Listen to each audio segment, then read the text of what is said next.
미국 조지아주에 나흘째 구금된 우리 근로자들은 자진 출국 형식으로 귀국할 가능성에 무게가 실립니다. 네, 오늘 조현 외교부 장관이 미국으로 출국할 예정인데 정치권에서는 정부의 외교력에 대한 공방으로도 번지고 있습니다. 관련해서 두 분과 짚어보겠습니다. 이승훈 민주당 전 전략기획부위원장, 또 윤기찬 국민의힘 법률위 부위원장과 함께합니다. 어서 오세요. 네, 안녕하세요. 자, 오늘 아침에 전해진 걸로는 이제 자진 출국 형식으로 이제 가닥이 좀 잡힌 것 같긴 한데 강제 추방이냐 자진 출국에 따라서도 그 결이 너무 다른 거 아닙니까? 그렇죠. 뭐 불법 체류라고 해서 이렇게 구금을 한다 할지라도 결국엔 석방은 되는 거거든요. 근데 이제 추방의 형식으로 될 경우에는 다시 미국으로 가는 데 있어서 제한이 따릅니다. 인터뷰도 제한될 수도 있고요. 만약에 그렇다고 한다면 지금 한국 기업들이 미국에 많이 투자하고 있는데 기술 승용공들이 갔을 때 공사 공정에 차질이 없도록 빠른 시일 내에 할 수도 있고, 또 이들이 실은 기업 비밀스러운 부분에 있어서 공정일 경우에는 또 한국인들이 직접 공정에 참여해야 되는 것인데, 지금 비자라든가 전문 비자, 취업 비자가 너무 제한적이고 쿼터제로 운영되고 있어서 한국 기업에 충분한 그런 비자가 나오지 않다 보니까 관행적으로 여행 비자 뭐 이런 것들로 간 것이 있어요. 그래서 이런 부분들은 미국이 또 인정해 줘야 될 부분이 있기 때문에 추방 형식이 아닌 자진 출국 형식은 다행이다. 다만 앞으로 또 이런 문제가 재발되지 않도록 한국 기업들에게 특별한 쿼터제를 좀 받아야 될 정부의 입장이 필요한 것 같습니다. 예, 조현 장관이 오늘 출국을 한다고 하는데 그러면 이제 후속 협의라고 한다면 방금 말씀하신 비자 문제 같은 것들이 될 수 있을까요? 근데 비자 문제가 사실은 이제 미국의 법을 개정해야 되는 부분도 없잖아요. 있어서 저 부분은 좀 아쉽지만 늦었다라는 생각이 들어요. 왜냐하면 저희가 대규모 이렇게 투자를 통해서 공장을 짓는 경우에는 실제 거기에 대한민국 국민이 가서 취업하는 게 아니거든요. 공장 짓는 스텝으로 가서 단기간에 그 짓는 역할을 하는 것인데 그것과 취업은 다른 것임에도 불구하고 사실 그 상충되는 부분이 없잖아 있었고, SK 공장 건설 관련해서도 14명이 자진 출국한 적이 있어요. 그러니까 유사 사례가 있음에도 불구하고 저희가 외교적 라인을 통해서 대통령 정상회담 의제로 이 부분을 올리지 못했다는 거죠. 거기서 다뤘어야 되는 부분입니다. 그렇다면 최소한 유예 기간을 두고 단속을 하지 않았을 가능성이 큰데 그때 저희가 세밀히 이거를 살펴보지 않았다는 아쉬움이 하나 있는 것이고, 또 하나는 이 자진 출국이 추방보다 좋지만 원래 이제 불법 이민자의 경우에는 추방이 되거나 아니면 이민법원의 이의제기를 통해서 다투는 방법이 있는데 사실 이제 두 가지 중에 하나 선택을 해야 되는 거예요. 그런데 자진 출국됐다는 것만 갖고 최선은 아닌 것이 실제 출국해서 돌아오는 것이 아니고 거기에 복귀했어야 되는 거죠, 현업에. 예. 그것이 이제 저희 외교력의 문제인데 물론 가능한지 여부는 모르겠습니다. 단순히 저희 생각으로다가는 최선은 석방이 돼서 해당 업종에 복귀하는 거였다. 그런데 그게 아니고 다시 돌아오면 그때까지 공정은 또 중단될 수밖에 없는 거라서 그 부분이 조금 아쉬운 부분이 있어요. 예, 그 아쉬운 부분 좀 지적해 주셨는데 정치권에서도 좀 목소리가 엇갈리는 분위기가 있습니다. 미국의 유감을 표하면서 신속한 해결을 촉구하는 목소리도 있었는데요. 저희가 목소리를 모아봤습니다. 한번 들어보시죠. 뭔가 불법 체류하러 간 게 아니고 공장 건설을 하겠다라고 이제 간 건데 그런 부분들에 대해서 미국이 이런 방식으로 대응하고 대처하는 것이 굉장히 충격적이었고요. 전 세계적으로 미국의 이미지나 인식에 도움이 될지 저는 오히려 좀 의문입니다. 미국 국내 정치의 어떤 측면도 굉장히 좀 크다라고 보여지고요. 그 지지 기반인 보수 세력에게 강력한 이미지를 보여주기 위한 차원에서 어떻게 보면은 우리 국민들, 노동자들이 좀 희생된 거 아니냐 이런 생각까지 들 정도로 좀 이해하기 어려운 조치다 이렇게 좀. 700조를 미국에 투자를 한다는 건데 우리 그 기업이 그 미국에 투자할 때 당면한 가장 큰 애로사항이었기 때문에. 예. 하지만 한미 정상회담 때 이런 문제에 대해서는 우리가 꼭 얻어야 될 걸로 해서 좀 미국에 제기를 하고 좀 결론이 좀 있었다면 예방이 되지 않았을까 하는 생각. 지금 자꾸 이 세부적인 협의 이런 거를 자꾸 뒤로 미루지 않습니까? 예. 네, 뒤로 미루는 거 이것도 곤란하다. 그래서 이미 합의한 것도 우리가 못 찾아먹는 그런 상황인데 그게 다 세부 협상이 자꾸 지연되면서 이렇게 벌어진 현상이거든요.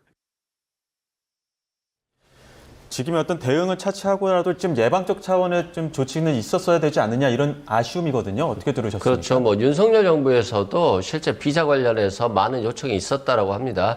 근데 미국 정부에서 받아들여주지 않았고 사실상 한국 기업이나 일본 기업 등 여러 기업들의 노동자들이 미국에 가서 이미 일시적으로라도 일하는 것들을 용인해 준다라고 한다면 결국 미국의 일자리가 좀 줄어드는 부분이 있어요. 그래서 트럼프 대통령이 미국에 투자하라. 이건 미국의 일자리 노동시장을 풍성화하려고 하는 그런 전략이기 때문에 의도적으로 이런 비자, 취업 비자라든가 전문직 비자를 내주지 않고 있거든요. 그래서 이런 부분들이 뭐 연방 하원에서도 입법화를 시도하기 위해서 친한파 의원들이 많이 법률안을 제청은 했습니다만 실제 통과되지 않은 문제가 있고 이건 이제 비단 한국의 문제가 아니라 일본이라든가 여러 다른 나라들의 기업들에게도 적용되는 것입니다. 또한 이게 지금 현대차와 LG 에너지 솔루션 간의 이 합작 공장 같은 경우는 바이든 정부의 치적이거든요. 그래서 이 치적들을 좀 훼손시키려고 하는 좀 트럼프 정부의 의도가 있지 않나.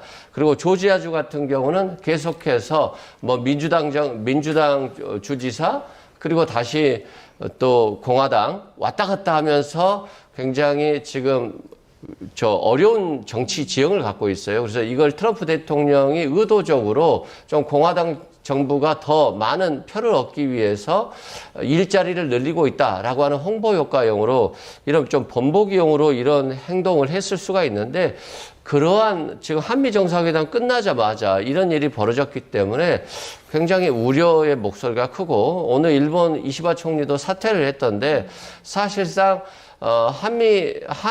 미일 관계에 있어서도 굉장히 좀 어려운 부분이 있거든요. 일본도 상당히 트럼프 정부 들어와서 어렵게 관세 협상을 하고 또 정치적, 경제적으로 어려운 위치에 있기 때문에 이시바 총리도 좀 사퇴한 부분이 있어요. 그런 측면에서 트럼프 정부에는 이런 우방국에 대한 특별한 애우가 없다라는 측면에서 정말 좀 어려운 시기에 지금 정부가 운영되고 있다라고 봐야 될 것 같습니다. 네. 근데 저희가 이 미국이 비난 가능성 크죠. 사실 관세 협상 자체도 비난 가능성 큰 거잖아요. 그리고 우리한테 투자 내지 투자 유치 자체를 뭐 3,500억 달러, 그다음에 에너지 사가는 것을 1,000억 달러 이렇게 요구하는 것도 굉장히 무리한 거예요. 그다음에 국방비 올려달라고 요구하는 것도 다 무리한 거예요.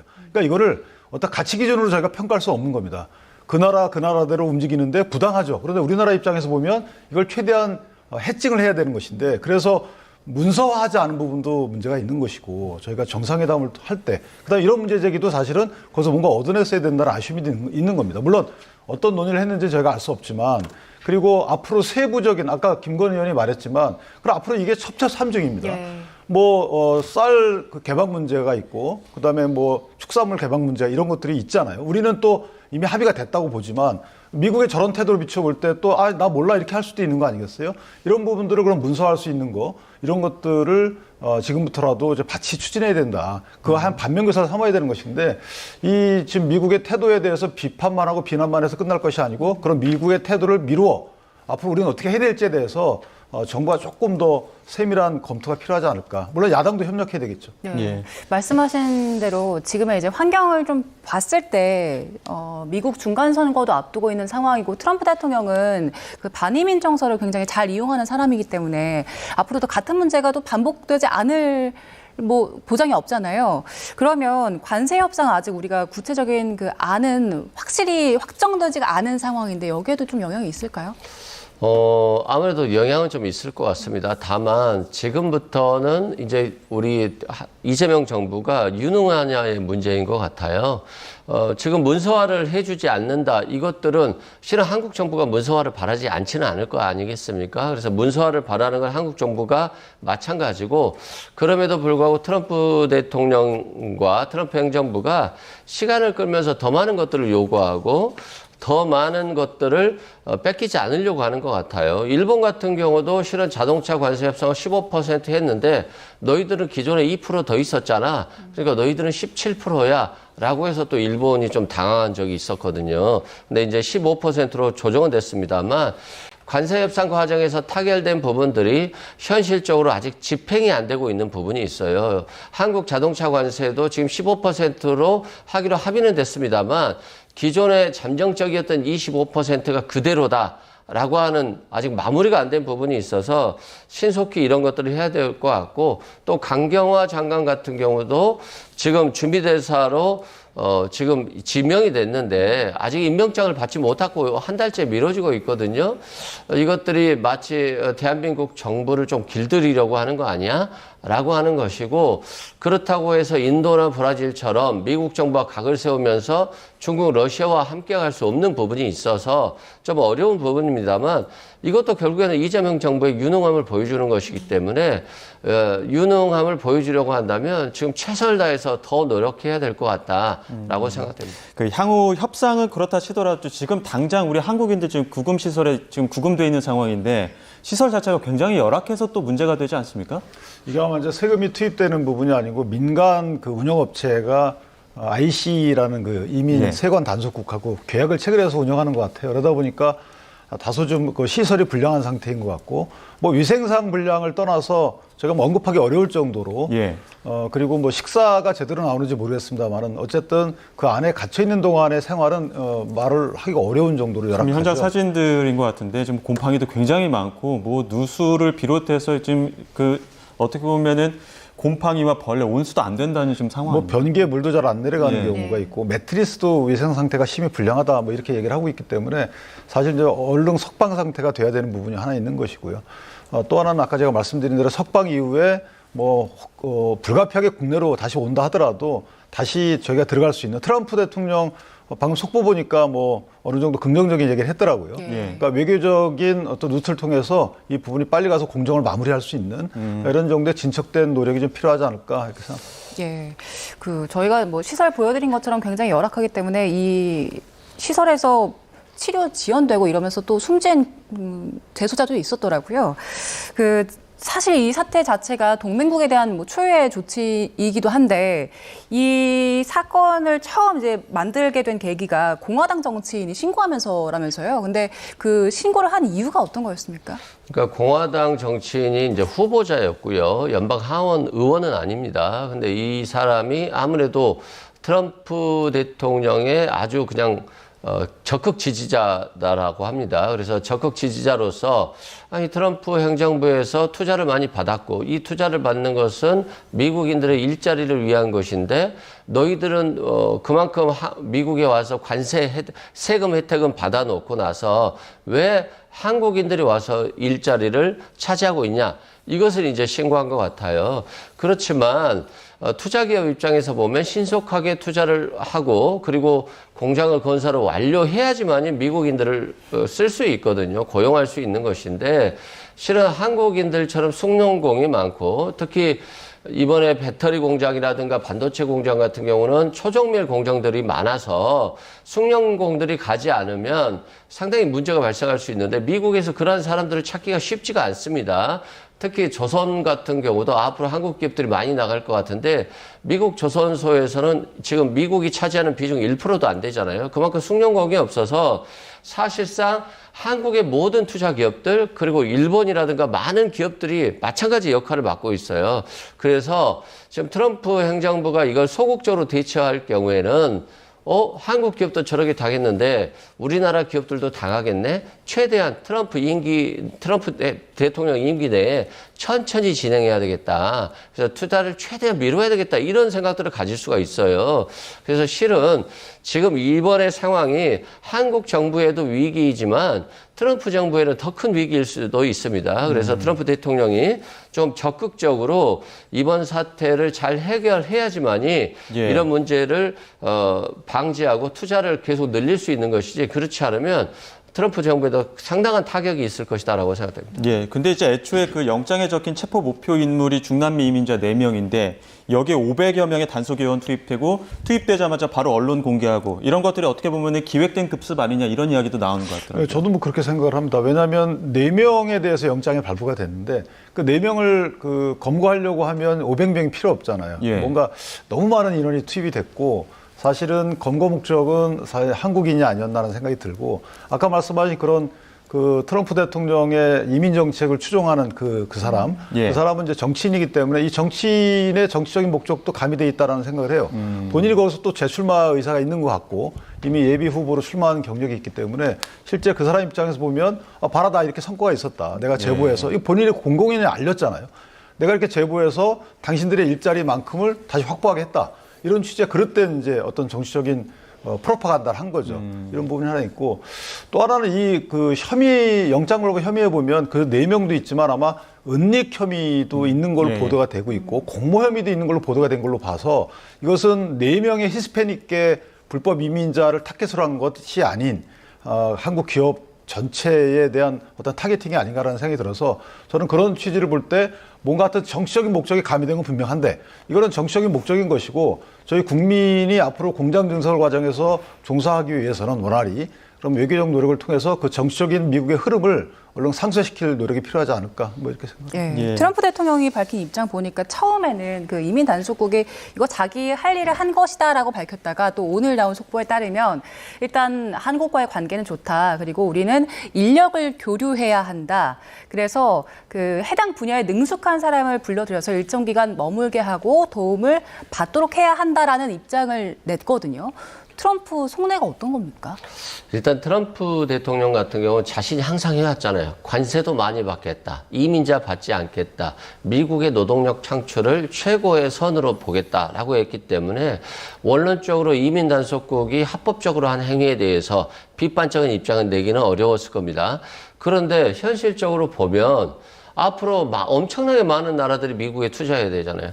그러면 그런 숙련공들이 미국에 없을 겁니다. 그렇다고 한다면 사실상 자기 임기 내에 공장이 완성되지도 않을 수가 있어요. 공장이 완성되지 않으면 인력 창출이 불가능한 거잖아요. 또한 아까도 말했듯이 많은 기업들이 정부의 눈치를 보고 또 투자하는 경우도 있잖아요. 그런데 트럼프 정부에서 저런 식으로 자기 기업의 노동자들을 저런 무차별적으로 체포해버린다라고 한다면 기업이 빨리 갈 이유가 없죠. 그리고 거기에 심지어 비자라든가 전문직 비자라든가 체류 비자 이런 것들을 내주지 않는다라고 한다면 그럼 공사 공정도 최대한 늘어지게 되기 때문에 그 기업 입장에서 보면 엄청난 손실을 볼 거 아니겠습니까? 그러면 저는 제가 기업의 CEO라고 한다면 저는 천천히 할 것 같아요. 그런 측면에서 트럼프 대통령이 이게 현실적으로 자신들이 어쩔 수 없는 행위를 했다라고 하면서 정치적으로 이익은 없습니다만 결국에는 경제적으로 봤을 때 외국의 기업들의 투자가 급강할 수가 있기 때문에 마치 전문직 비자라든가 취업 비자 같은 것을 더 현실에 맞춰서 내주겠다. 이러한 취지의 완화적인 제스처를 좀 취한 것으로 보여집니다. 근데 이제 기술 노동자 교류를 하려면 기술 노동자가 들어올 수 있는 관문을 좀 넓게 열어놔야 되는데 그 관문을 열어놓지 않고 비자 발급을 좀 너무 소극적으로 하고 이런 부분에 대해서 우리들도 문제 제기를 할 수밖에 없는 상황 아닙니까? 이제 비자 발급은 사실은 이제 그 어떤 외교적인 교섭에 따라서 정해지는 거긴 한데 미국 같은 경우에 트럼프 정부는 사실 이제 비자 발급을 줄이려는 그 태세잖아요. 예. 자기들의 이민자를 막기 위해서 이민자의 범위를 어떻게 보느냐에 따라 다른데 어쨌든 불법 체류자라는 개념을 보게 되면 그러니까 비자 발급 목적 외에 활동을 하면 전부 다 그런 식으로 취급을 하게 되면 비자 발급 취업 비자는 줄이겠죠. 근데 문제는 뭐냐면 지금 이 상황은 이게 취업 비자와 관련된 문제는 아니라고 보여지는 거죠.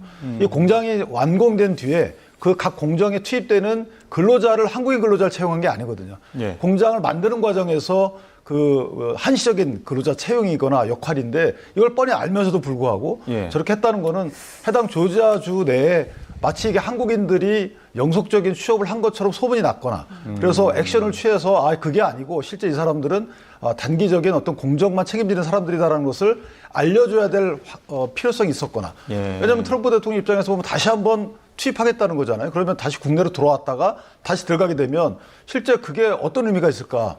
그러니까 여기서 우리가 얻어내야 될 것은 트럼프 대통령이 갖게 될 정치적인 이익뿐만 아니고 우리가 갖게 될 아까 말씀하신 비자 체계 개편 이 부분 특히나 FTA가 체결된 국가 상호 간에는 상당히 비자를 원활히 하고 있는데 그중에 한국인 전용 비자와 관련돼서 이 부분을 좀 저희가 압박을 가해야 되는 부분이 있죠.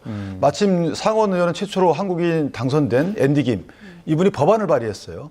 그래서 그 한국인 전용 비자를 늘리는 법안을 발의했기 때문에 이런 외교적인 역량을 동원해서라도 뭔가 이번 기회에 얻어내야 된다. 예. 그냥 석방돼서 온 것만 갖고 끝날 것이 아니고 당신들이 우리한테 무리한 행동을 취했기 때문에 그에 반대급부로 비자 체계를 바꾸는 이런 하나를 얻어내야 되는 하나의 지렛대로 사용해야 되는 것이 아닌가 이렇게 생각합니다. 지금 짚어주신 부분은 이제 제도를 바꾸는 부분이기 때문에 시간이 좀 걸릴 텐데 당장에 대미 투자를 계획하고 있는 계획들 그리고 공장 짓던 그 기업들 있잖아요. 기업들은 어떻게 대처해야 됩니까?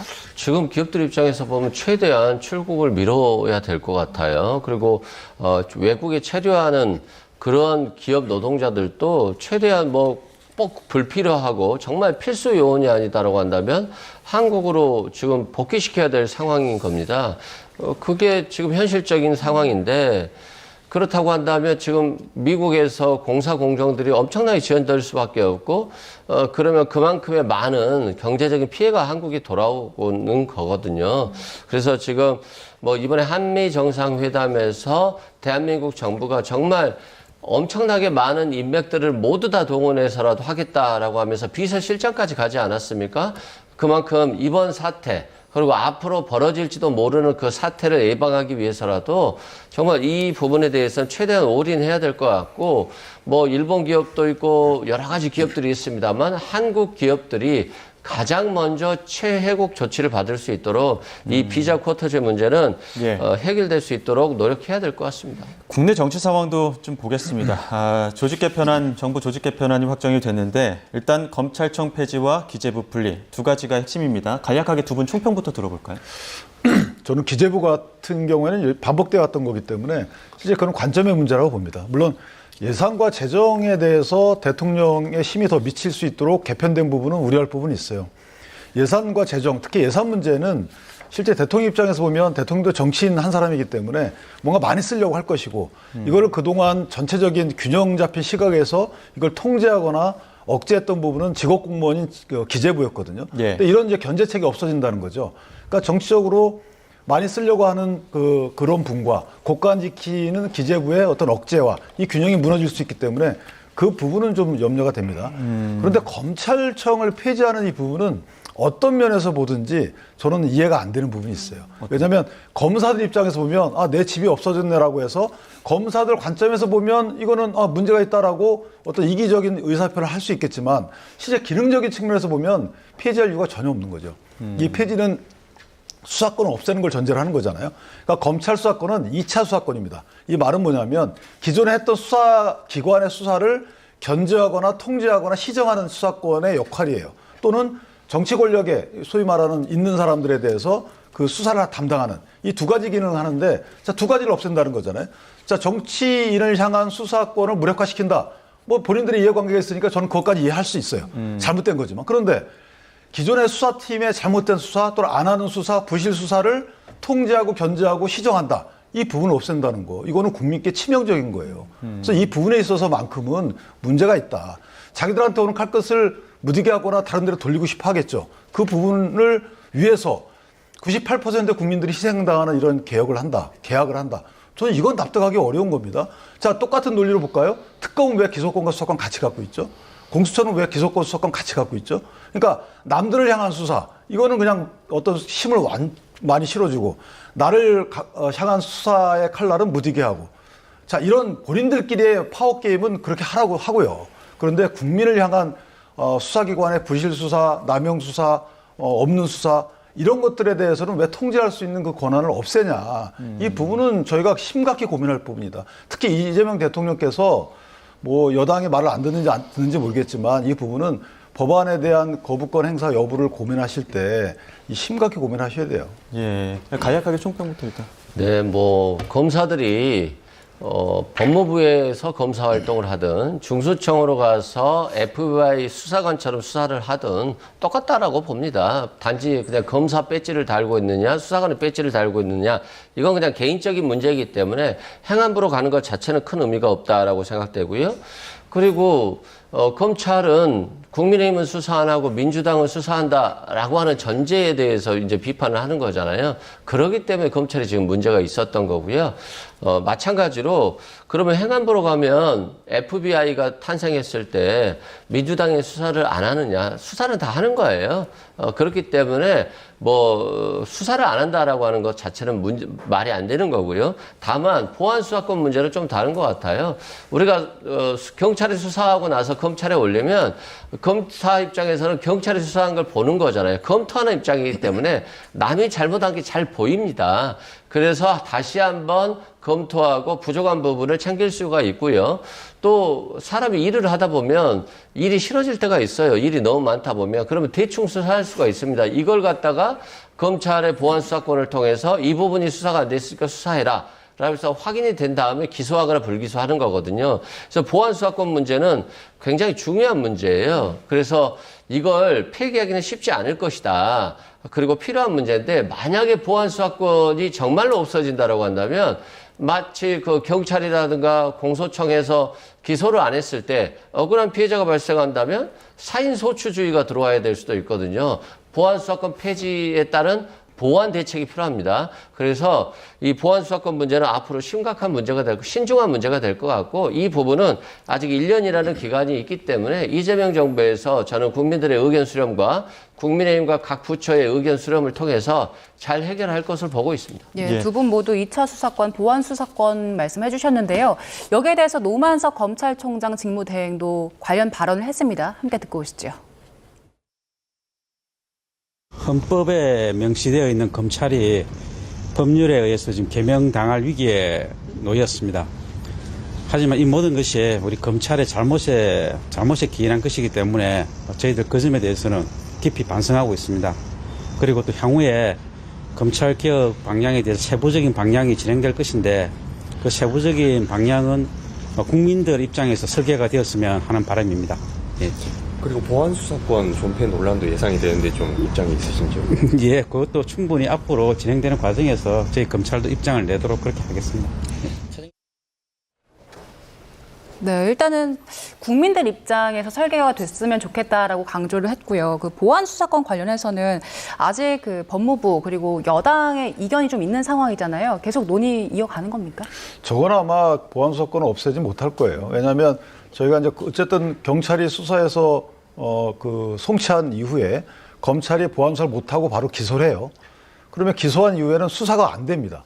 기소한 이후에는 강제 수사를 할 수 없기 때문에 그 위에 기소했는데 이거 뭔가 수사가 잘못돼가지고 미진해서 무죄가 나온다. 그럼 누가 책임지죠? 이거는 그 국민한테 어느 기관도 책임질 수가 없는 거잖아요. 사후적이기 때문에.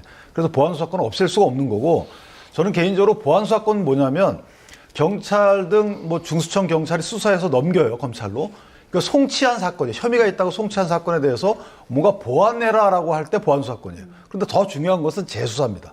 이거는 이제 경찰이나 중대범죄수사청이 수사를 해서 문제가 없다라고 무혐의를 해서 종결해요. 이럴 경우에 끝이잖아요. 그러면은 이 국민이나 누가 어떻게 다투죠, 이거를 고소고발이는? 이럴 경우에 검찰이 재수사를 명할 수 있어요. 그 기록을 다 받아보고. 그러니까 결국 뭐냐면 중수청이나 아니면 경찰이 극단적으로 봐주기 수사를 할 경우에 그 누구도 통제할 수가 없잖아요. 이럴 때 재수사를 명할 수가 있는 건데 이 재수사는 지금 논의가 안 되고 있다는 거죠. 그래서 재수사도 도입이 돼야 되는 부분이고 또 하나는 검찰 권력을 견제하기 위해서 경찰이 계속 요구해왔던 게 영장 청구권이에요. 저는 개인적으로 경찰 등 1차 수사기관의 영장 청구권만 보장이 되면 이런 정치권의 논의가 전혀 필요가 없거든요. 각 기관이 왜냐하면 이제 경찰이 영장을 신청하고 검찰이 영장을 법원에 청구해야 되는 이런 현 시스템에서는 경찰의 수사권이 온전히 보존됐다고 보기 어려워요. 그렇기 때문에 경찰 입장에서 달라는 것은 영장 청구권이지 이렇게 하자는 게 아니거든요. 그러니까 뭔가 정치권에서는 경찰을 핑계로 국민을 핑계로 본인들의 이익만 챙기고 있다. 저는 그렇게뿐이 해석이 안 됩니다. 그러니까 향후에 좀 여러 논의의 여지를 아직 남겨두고 있는 상황인데 특히나 또 이번 개편안의 핵심 중에 하나가 중수청이 이제 법무부 산하로 가느냐 행안부 산하로 가느냐 이 부분 논란이 있었는데 행안부 산하로 결정이 됐습니다. 여기에 대한 여야 반응을 묶어봤습니다. 들어보시죠. 단지 검찰을 없애겠다라는 한 가지 일념으로 이렇게 몰아가는 것이 과연 이게 정상적인 개혁인가. 특히 이게 행안부로 가게 되면 크게 보면 좀 과한 표현일지 모르지만 저희는 이게 중국식 공안 통치로 가기 위한 밑거름이다 이렇게 생각을 하거든요.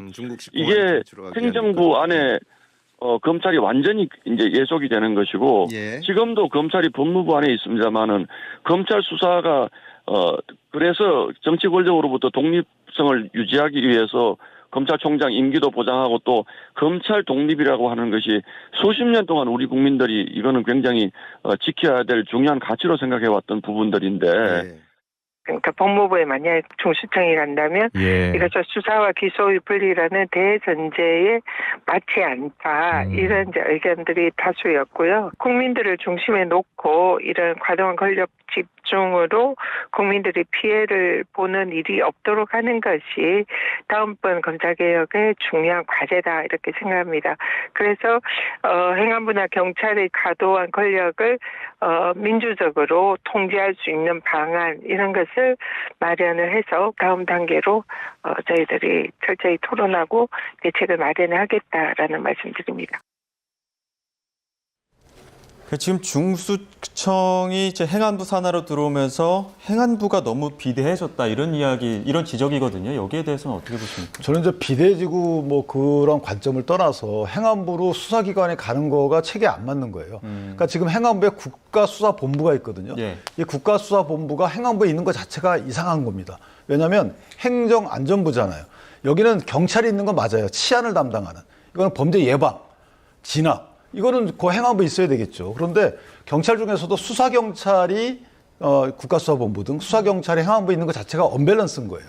그거 원래 법무부로 와야 되는 거죠. 기존 논의도 국가수사본부를 확대 개편해서 법무부로 하자, FBI를 만들자라는 논의가 이어져 오다가 뜬금없이 갑자기 소위 검찰도 행안부로 넣겠다는 거잖아요. 이름만 바뀔 뿐이지만 검찰입니다. 검찰의 수사 기능도 행안부로 넣겠다는 것이 뭔가 안 맞죠. 왜냐하면 수사라는 것은 저희가 증거 수집과 범인 발견을 하지만 기소를 위한 전 단계 사법 절차 중에 하나예요. 그런데 사법 절차를 행안부에 넣는다. 이건 뭔가 문제가 있는 거죠. 법무부에 내야 되는 게 맞고 지금 민주당이 우려하는 것처럼 뭔가 검찰의 한 통속이 아닌가. 그러려면 같이 청을 분리해가지고 이거 견제하게 만들잖아요. 또 기소와 수사는 이게 불가분의 관계입니다. 수사는 기소를 위해서 하는 거고 기소할 때 수사는 당연히 필요한 거고 이걸 떼어놓는다? 붙여도 달리한다? 저는 기소와 수사를 방해한다. 이런 목적 이외에는 설명할 길이 없어요. 어느 나라가 그러니까 공산국가 이외에는 어느 나라가 이 수사기관을 행안부에 넣습니까? 이거 뭔가 저는 글쎄 뭐 민주당의 의도는 알겠어요. 검찰의 힘을 뺀다. 그런데 그 검찰의 힘 빼기가 정도를 넘었고 이건 체계 자체가 안 맞다. 이렇게 생각합니다. 결국에는 그럼 또 행안부를 견제해야 할 기관이 필요할 텐데 행안부는 그럼 누가 견제합니까? 그건 이제 세부적으로 1년 정도 기한이 있잖아요. 어떻게 견제할지에 대한 고민은 할 것 같고요. 과거에는 검찰을 이런 식으로 분리하겠다, 기소와 수사를 분리하겠다라고 한다면 국민들이 여기에 대해서 비판적 시각이 많았잖아요. 근데 윤석열 정부 들어서 이 검찰을 보니까 그냥 뭐 권력의 하수인처럼 뭐 야당 수사만 하고 있고 많은 특수부 수사들이 다 권력 수사만 하고 있었던 거예요. 그래서 사실상 민간인 수사가 너무 미루어졌었다. 그래서 이것에 대한 비판적인 태도를 취할 수 있는 지금 국민의힘의 입장이 아니다라고 말씀드리고 행안부에 왜 수사기관을 검찰 수사권을 주느냐라고 했을 때 실제 영국 같은 경우도 검찰은 수사권이 없고 경찰이 다 수사하고 있어요. 미국도 FBI가 상당히 역할을 많이 하고 있고요. 그래서 중수청의 수사관들은 실은 검찰의 수사 인력들이 그쪽으로 이동할 것이기 때문에 그 수사의 질이 떨어진다라고 볼 수는 없습니다. 다만 방금 우려하신 대로 그러면 행안부에 가서 그 검찰 수사 인력들이 다 갔을 때 이들이 만약에 정권 바뀌어서 전 정권 수사에 올인할 수도 있고 또 야당 수사에 올인할 수도 있어요. 그러면 우리가 기소권과 수사권을 분리하는 목적이 나오지 않는 거잖아요. 그런 측면에서 그 부분에 대한 고려도 좀 해야 될 것인데 아무리 시스템 잘 고친다고 그 시스템대로 가나요? 윤석열 전 대통령 같은 사람이 나오면 다시 과거로 회귀할 것이기 때문에 우리가 그 권력을 유지하려고 한다면 정말 국민의 입장에서 제대로 된 수사를 하고 이 검찰 개혁도 국민의 입장에서 어떤 게 유리할지에 대한 판단을 잘 하는 것들이 결국 민주당 정부가 계속 유지되고 윤석열 전 대통령 같은 그런 괴물이 다시 나오지 않는 그런 상황이 될 것으로 저는 보고 있습니다. 예, 이번 정보조직법 개정안 보게 되면은 방통위도 폐지되고 방송미디어통신위원회 신설되는데 야당에서는 이거 지금 현 이진숙 방통위원장 사실상 배척시키려는 수순 아니냐 이렇게 지적하는 것 같더라고요. 이게 본인한테 주어진 권력을 괴물적으로 행사하는 겁니다. 아까 윤 전 대통령 괴물이라고 말씀하셨는데 자, 어떤 권력에 대한 잘못된 행사가 있었다고 쳐요. 그럼 앞으로 그렇게 하면 안 되잖아요. 근데 지금 또 그렇게 하고 있잖아요. 이 문제에 대해서 스스로 자중해야 되는 것이고, 방송통신미디어위원회를 만들겠다는 거잖아요. 근데 거기에 과기정통부에 있던 그 방송정책진흥 기능을 띄어서 오겠다는 거예요. 그럼 띄어다 붙이면 되는 것이지 이거를 없앨 필요가 있나요? 그 말은 뭐냐면, 다른 지금 기재부 등은 왜 없애지 않죠? 기재부는 합치게 되면, 또 환경부는 합치게 되면 환경부 장관이나 기재부 장관 부칙으로다가 정해서 임기 그만두게 해야 되잖아요. 이 법만 그렇게 만들어 놓은 거예요. 다른 부분들은 서로 간에 개편을 하면서도 해당 수장에 대해서 그냥 두면서 오로지 이 방송통신위원회만 개편하면서 부칙에다가 임기를 그만두게. 결국 뭐냐면 이 법을 바꾸는 것은 현재 방통위원장을 그만두게 할 목적이었다. 그거 다름 아니다. 왜냐하면 정책진흥 기능이라는 것이 사실은 실제 지금도 할 수 있거든요. 그런 차원에서 보면 이거야말로 올건이다. 이렇게 생각합니다. 예. 동의하십니까? 일단은 이진숙 방통위원장이 좀 너무 편파적이고 너무 극우적이에요. 그리고 그 자리를 마치 자신의 향후 지방선거에 있어서의 정치적 입지를 다지기 위해서 의도적으로 과도한 발언을 쏟아내면서 이재명 정부에 좀 부담을 주고 있는 게 맞습니다. 그래서 이 부분은 또 이진숙 방통위원장에 대한 견제이기도 하고요. 과거 윤석열 정부에서 방통위원회가 5명 합의제인데 2명만 임명함으로써 결국에는 국민의힘 위원 2명 가지고 계속 운영을 했고, 그때 MBC라든가 KBS 이사회까지도 다 장악하려고 했었거든요. 그게 법원에 의해서 제동이 걸렸고, 지금은 방통위원 본인 혼자잖아요. 언제까지 그 방송의 독립성과 이 중립성을 유지할 수 있는 이 큰 기관을 자기 혼자서 아무것도 할 수 없는, 지금 국가기관을 완전히 무용지물화 만들고 있거든요. 그래서 좀 이런 개혁 방안에 대해서는 좀 부득이한 측면이 있고, 이 개혁을 이뤘을 때 그러면 민주당이 앞으로 방통위원들이라든가 이런 걸 다 본인들이 좌지우지할 것인가? 그렇지 않을 것이다. 그리고 이 방통위원 선임과 관련해서도 더 많은 어떤 국민들의 참여가 보장될 수 있도록 그 법안을 만들고 있기 때문에 이 부분도 좀 국민의힘에서도 같이 자신들의 좀 의견을 내서 더 합리적인 방안이 나왔으면 좋겠다 생각이 듭니다. 예, 주제를 좀 바꿔보겠습니다. 오늘 대통령과 여야 지도부가 회동을 하는데요. 오찬 뒤에 장동혁 대표 그리고 이재명 대통령 따로 단독 회담도 준비가 되어 있습니다. 대통령과 야당 대표가 둘이 만나는 거 굉장히 오랜만에 보는 것 같아요. 어떻습니까? 그렇죠. 사실은 자주 만나야 되는데 전국이 경색되다 보니까 윤 전 대통령 시절에도 그렇게 못했죠. 한 번 만났잖아요. 근데 어쨌든 자주 만나야 되고 자주 만남과 동시에 성과도 잦아야 된다라는 생각이 들고, 현재 역대 영수회담이라고 칭해지는 대통령과 야당 대표와의 만남에서 실질적 성과가 난 경우가 거의 없어요. 언론은 2번이라고 나오지만 합의만 있을 뿐이지 그 합의 이행 안 됐기 때문에 실질적인 성과는 없었다 이렇게 볼 수가 있는 것이죠. 특히나 이제 지금과 같이 대통령과 여당이 거대 여당일 경우에는 실제 대통령 그다음에 야당 대표 또는 때에 따라서는 여당 대표까지 이런 어떤 협의체가 만들어져서 여기서 뭔가 경색 국면을 풀고 그것이 실제 국민 대다수의 이해관계가 녹아드는 이런 협의체가 나와야 되는 거거든요. 지금은 여당만 지지하는 국민들 이해관계만 녹아드는 정책을 만들고 법안을 만들고 있습니다. 이것은 안 되는 거죠. 아무리 의석수가 많다 하더라도 절반 이상의 국민 또는 때로는 절반 이하의 국민, 이 정도의 국민의 이해관계가 녹아드는 용광로 같은 정책이 나와줘야 되는데, 언제부턴가 우리 국회 내지 정치권은 한쪽 진영만을 위한 정책을 만들고 있어요. 이것은 굉장히 위험한 거죠. 그래서 이 부분에 대해서 이재명 대통령께서도 문제의식을 갖고 계실 거라 생각하고요. 그러니까 만남 자체의 그 모습은 대통령께 상당히 도움되는 상황이라고 저는 봅니다. 근데 만남에서 나온 성과 여부에 따라서는 야당에도 도움되는 거기 때문에 저는 한두 개라도 협의에 이르고 그 협의가 지속됐으면 좋겠다 이렇게 생각합니다. 또 하나 주목되는 게 여야 대표가 이제 만나는 장면. 과연 정청래 대표는 장동혁 대표와 악수할까요? 지금 이런 얘기가 나오는 것 자체가 실은 이재명 정부에는 좀 부담일 것 같은데요. 당연히 악수할 겁니다. 대통령이 여야 대표를 모셔놓고 대화하겠다라고 하는 것인데 악수를 안 해버리면 대화 안 하겠다는 거잖아요. 그렇기 때문에 당연히 하는 거고요.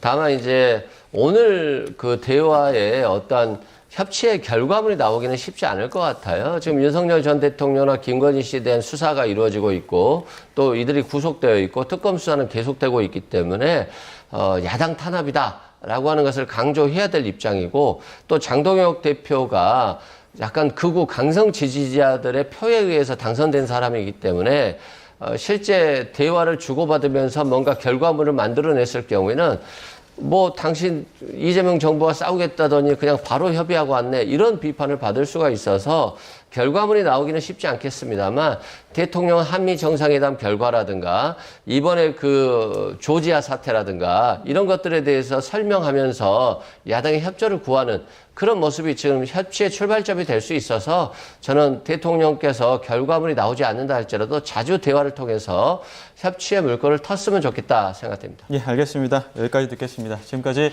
윤기찬 국민의힘 법률위 부위원장, 이승원 민주당 전 전략기획부위원장 두 분과 함께했습니다. 고맙습니다. 고맙습니다.